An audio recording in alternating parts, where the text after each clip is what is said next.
Hello students, welcome to another class of Political Science class 10। तो आज हम पढ़ेंगे the second part of the chapter power sharing. ठीक है, पावर शेयरिंग जो चैप्टर है उस चैप्टर का आज हम सेकेंड पार्ट पढ़ेंगे। तो पिछले जो पार्ट था, पिछले पार्ट में हमने क्या समझा था, हमने बेल्जियम के बारे में समझा था, फिर हमने श्रीलंका के बारे में भी समझा था। श्रीलंका का जो एथनिक ग्रुप कंपोजिशन है और बेल्जियम का भी जो एथनिक ग्रुप कंपोजिशन है, कहाँ पर कितने लोग रहते हैं, कितने परसेंट लोग कहाँ पर रहते हैं और क्या क्या प्रॉब्लम्स हो रहा था, उन सब के बारे में हमने एक आइडिया ले लिया था। फिर हमने पढ़ा था मेजोरिटेरियनिज्म इन श्रीलंका, उसके बाद हमने पढ़ा था एकोमोडेशन इन बेल्जियम। तो इन सब के बाद हम आज शुरू करेंगे जो बेल्जियम मॉडल है, उस बेल्जियम मॉडल के बारे में। यहाँ पर सभी लोग देख सकते हो जो लिखा है the Belgium model very complicated. जो बेल्जियन मॉडल था, जो एकोमोडेशन मॉडल था, वो बहुत ही ज़्यादा कॉम्प्लिकेटेड था। Even for people living in Belgium, Belgium में भी जो लोग रह रहे थे उन लोगों के लिए भी ये जो एकोमोडेशन मॉडल है वो मॉडल बहुत ही कॉम्प्लिकेटेड था। क्यों था? But these arrangements have worked well so far. पर जो अरेंजमेंट थे वो बहुत ही अच्छी तरीके से वर्क कर रहे थे। They help to avoid civic strife between the two major communities. मतलब जो भी प्रॉब्लम्स हो रहे थे वो प्रॉब्लम्स और जो टू मेजर कम्युनिटीज थे उनके बीच में जो प्रॉब्लम्स हो रहे थे वो अवॉइड करने के लिए बहुत ही बढ़िया था। Possible division of the country on linguistic lines. When many countries of Europe came together to form the European Union, the Brussels was chosen as its headquarters। क्यों हेडक्वार्टर हिसाब से चुना गया? हेडक्वार्टर इसीलिए चुना गया था क्योंकि जो यहाँ पर हम लोग देख सकते हैं ब्रुसेल्स का जो एकोमोडेशन मॉडल जो था वो मॉडल बहुत ही कारगर रहा इसीलिए, और वहाँ पर जो दो मेजर कम्युनिटीज़ थे उनके बीच में जो कॉन्फ्लिक्ट है वो कॉन्फ्लिक्ट भी ये रोक पाने में सक्षम था। तो इसीलिए ब्रुसेल्स को ही यूरोपियन यूनियन का हेडक्वार्टर बनाया गया था। उसके बाद both the democracies yet they dealt with the question of power sharing differently. In Belgium the leaders have realized that the unity of the country is possible only by respecting the feelings and interests of its different communities and regions। Belgium के जो leaders थे वो लोगों को समझ में आ चुका था कि कंट्री में अगर यूनिटी को बरकरार रखना पड़ेगा तो दोनों ही जो कम्युनिटीज़ है, दोनों ही जो रीजन्स है, उन लोगों के जो फीलिंग्स है, इंटरेस्ट है, वो रेस्पेक्ट करना पड़ेगा। जो वैसी जो रियलाइजेशन थी उस रियलाइजेशन के बाद क्या हुआ? Mutually acceptable arrangement for power sharing. मतलब दोनों ही जो कम्युनिटीज़ है उनके जो फीलिंग्स है, उनके जो इंटरेस्ट है, दोनों को ही इक्वल प्रायोरिटीज, इक्वल जो रेस्पेक्ट है वो मिलने लगा। तो उसके बाद एक mutual arrangement of power sharing हमें यहाँ पर देखने को मिला। उसके बाद श्रीलंका, एक minute,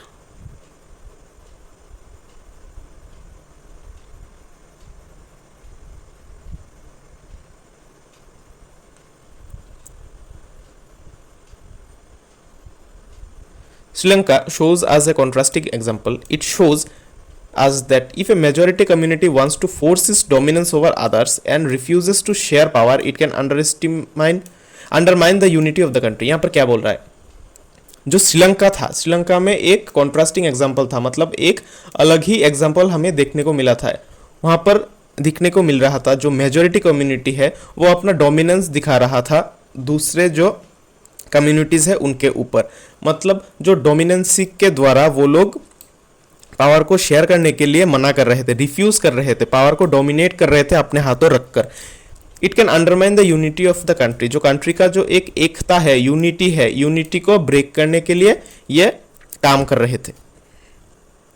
Y power sharing is desirable. हमने पढ़ा था पावर शेयरिंग क्या होता है, दो कंट्रीज के एग्जाम्पल लेके उनमें भी देखा क्या क्या हो रहा है, कैसे पावर शेयरिंग हो रहा है, कैसे नहीं हो रहा है। अब क्वेश्चन है why power sharing is desirable. Power sharing को हमें क्यों चाहिए? पावर शेयरिंग को चाहिए ही क्यों?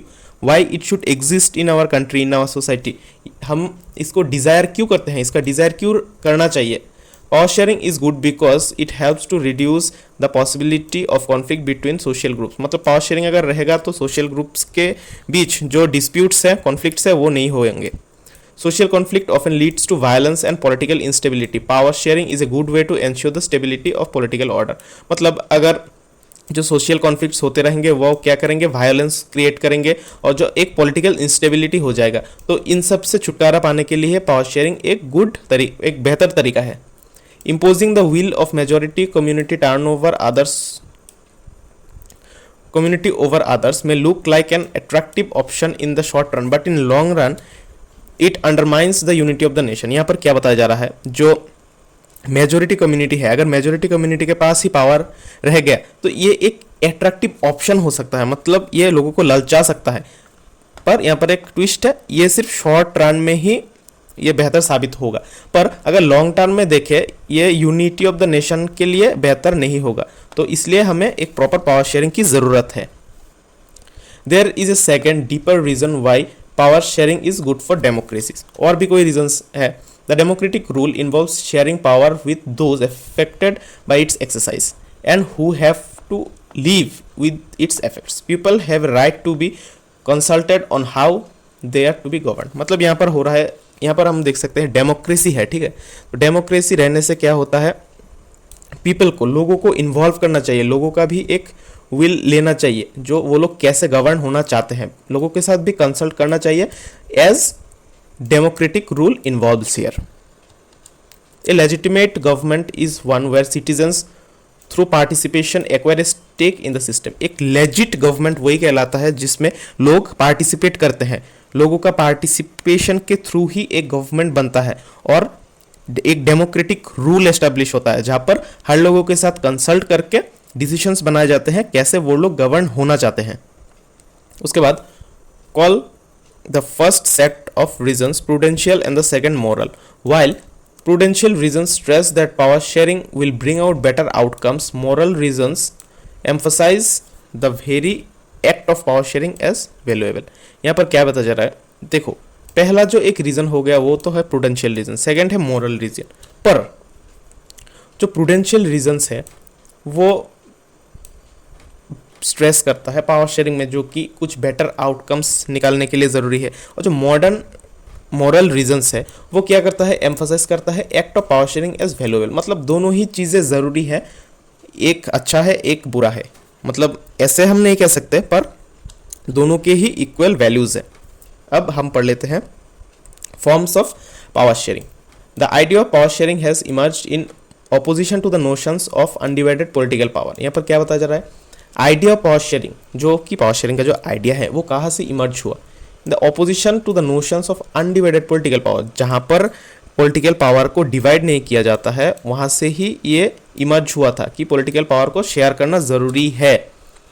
It was felt that if the power to decide is dispersed it would not be possible to take quick decision and enforce them. अगर power divided नहीं होंगे तो जो डिसीजन मेकिंग है वो प्रोसेस बहुत ही स्लो होगा। On basic principle of democracy is that people are the source of all political power. मतलब लोग ही नहीं रहेंगे तो पॉलिटिकल पावर का क्या ही मतलब रह जाएगा।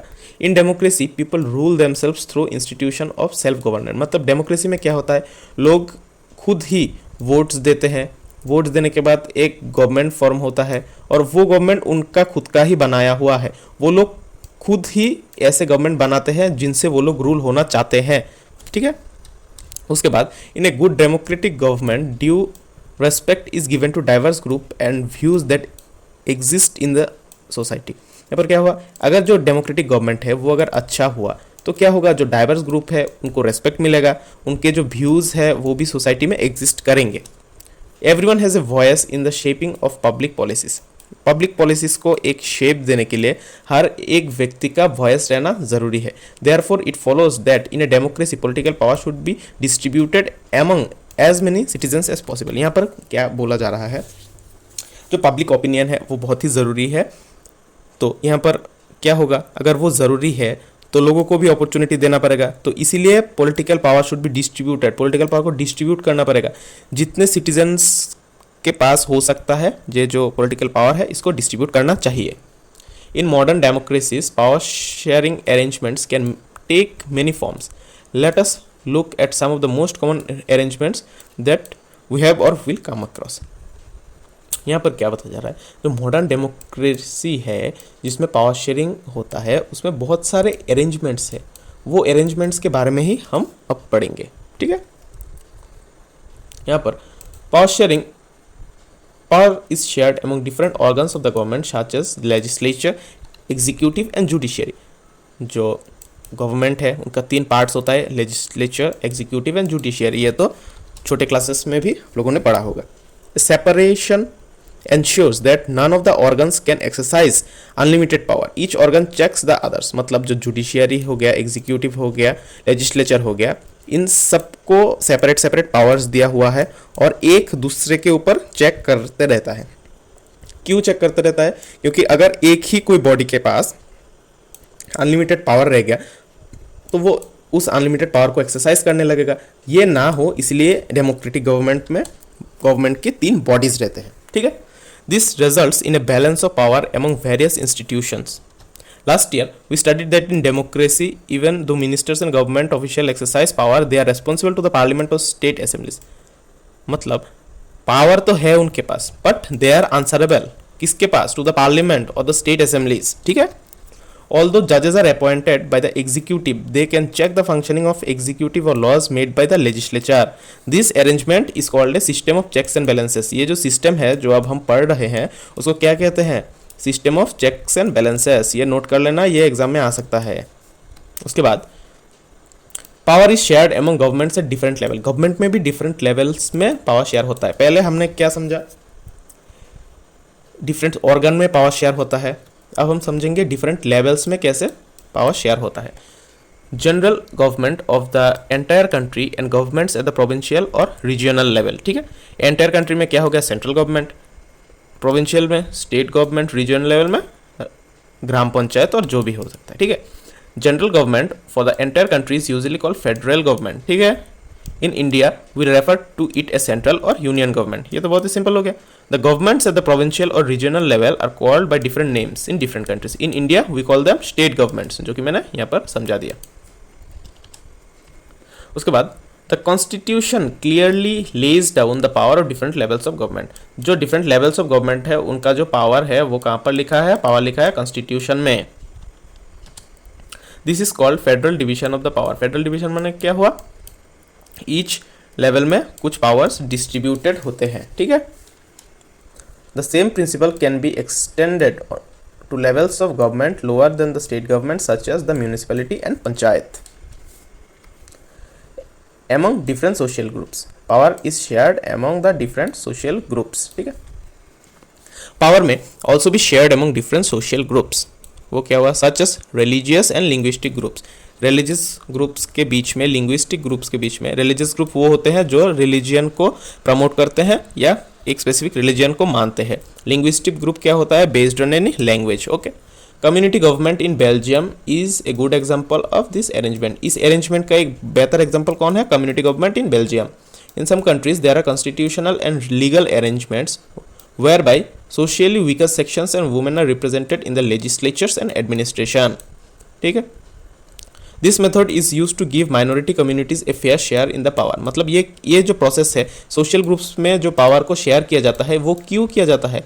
ये किया जाता है टू गिव माइनॉरिटी कम्युनिटीज, जो कम्युनिटीज माइनॉरिटी में है उनको एक फेयर पावर शेयरिंग का हिस्सा बनाने के लिए ही ये किया जाता है। ठीक है, power also be seen in the way political parties, power sharing can also be seen, ये देखा जा सकता है political parties, pressure groups and movement control और इन्फ्लुएंस दोज इन पावर। ठीक है, the citizen must have freedom to choose various contenders for power. मतलब आम जनता के पास ये पावर होता है, वो लोग चूज करते हैं perfect representative. In contemporary democracies this takes the form of competition among different parties. Competition ensure that power does not remain in one hand. ये जो competition है, competition से क्या होता है? ये ensure करता है कि पावर एक ही हाथ में ना रहे। In long run power is shared among different political parties. Long run में क्या होता है? पावर डिफरेंट पॉलिटिकल पार्टीज में बट जाता है जो डिफरेंट आइडियोलॉजीज को रिप्रेजेंट करते हैं, जो डिफरेंट सोशल ग्रुप्स को रिप्रेजेंट कर सकते हैं। ठीक है, when two or more parties from an alliance to contest elections, if their alliance is elected they form a coalition government and thus share power. मतलब अगर हम देखें कोई एक पार्टी है जो इलेक्शन में खड़ा हुआ है और वो इलेक्टेड भी है पर वो सीट्स उतना नहीं ले पाए हैं कोई गवर्नमेंट फॉर्म करने के लिए, तब क्या करता है दूसरा जो एक अलायंस है जिनके पास भी कुछ सीट्स हैं उनके साथ क्या करता है कोलिशन कर लेता है, मतलब दो लोग एक साथ मिल जाते हैं। तो यहाँ पर क्या होता है पावर उन लोगों के बीच में इक्वली बढ़ जाता है, दोनों अलायंसेस के बीच बढ़ जाता है, ठीक है। In a democracy we find interest groups such as of those traders, businessmen, industrialists, farmers and industrial workers.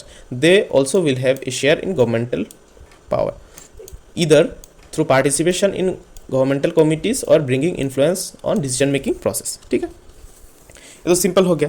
तो आज का जो चैप्टर है पावर शेयरिंग, ये चैप्टर यहाँ पर ही ख़त्म होता है। हमने पूरा चैप्टर कंप्लीट कर लिया और जो बुक के एनसीईआरटी बुक के जो क्वेश्चन आंसर है वो भी मैं नेक्स्ट क्लास में आप लोगों के साथ डिस्कस कर दूंगा। और अगर ये लेक्चर आप लोगों को पसंद आए तो एक लाइक कर देना और अपने दोस्तों के साथ भी शेयर कर देना। और जो फर्स्ट पार्ट भी आई होप आप सभी लोगों ने देख लिया होगा। तो आज के लिए इतना ही, मिलते हैं नेक्स्ट क्लास में।